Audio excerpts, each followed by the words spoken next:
안녕하세요. 대전 강남 한의원 한의사 한의학 박사 이강환입니다. 오늘은 아침에 일어나면 머리에서 소리가 나는 증상에 대해 알아보겠습니다. 머리에서 소리가 나는 병을 뇌명증이라고 하는데요.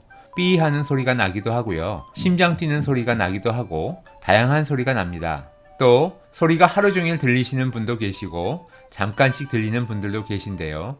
오늘은 아침에 일어났을 때 유독 머리에서 소리가 크게 들리는 경우에 대해 알아보겠습니다. 병을 진찰할 때는 어떤 병이든지 하루 중 언제가 가장 심해지는지, 그리고 어떻게 할 때 더 심해지는지 묻는 것이 중요한데요. 병을 파악하는데 중요한 단서가 되기 때문입니다. 뇌명증이 아니어도 마찬가지인데요. 아침에 일어나자마자 머리가 아프시거나 어지럽다가 활동을 좀 하시면 나아지시는 경우가 있습니다. 또 뇌명증도 아침에 눈을 뜨면 머리에서 소리나 박동이 크게 들리다가 아침 먹고 활동하다 보면 소리가 줄어드는 경우가 있고요. 이렇게 아침에 일어나자마자 두통이 있거나 어지럽거나 머리에서 소리가 나는 분들은 머리 쪽으로 혈액순환이 잘 안 되는 분들이 많은데요. 주무시는 동안 신체 활동이 저하된 상태로 계시다가 잠에서 깨서 다시 활동을 하셔야 하는데 혈액순환이 그만큼 뒷받침을 못 해줄 경우에 두통이 생기거나 어지럽거나 머리에서 소리가 나게 됩니다. 그러다 일어나서 활동을 하다 보면 어느새 증상이 줄어들어 있죠.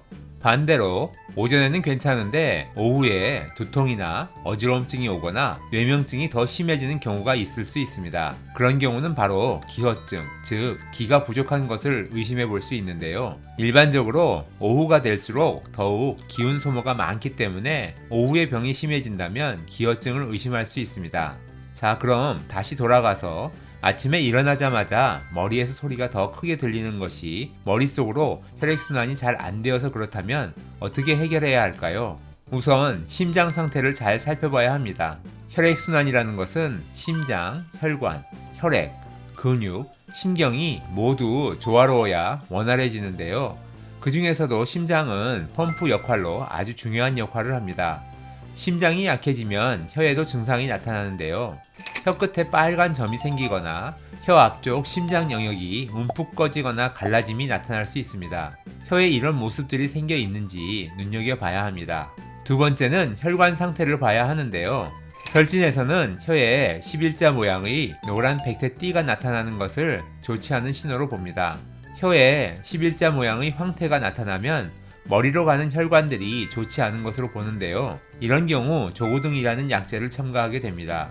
세 번째는 혈액 상태도 고려해 봐야 하는데요. 혈당이 높거나 고지혈증이 있는 분들, 빈혈이 없다 하더라도 혈의 기능이 떨어져 있는 분들이라면 증상에 따라 고혈, 활혈, 행혈하는 약재를 첨가하게 됩니다.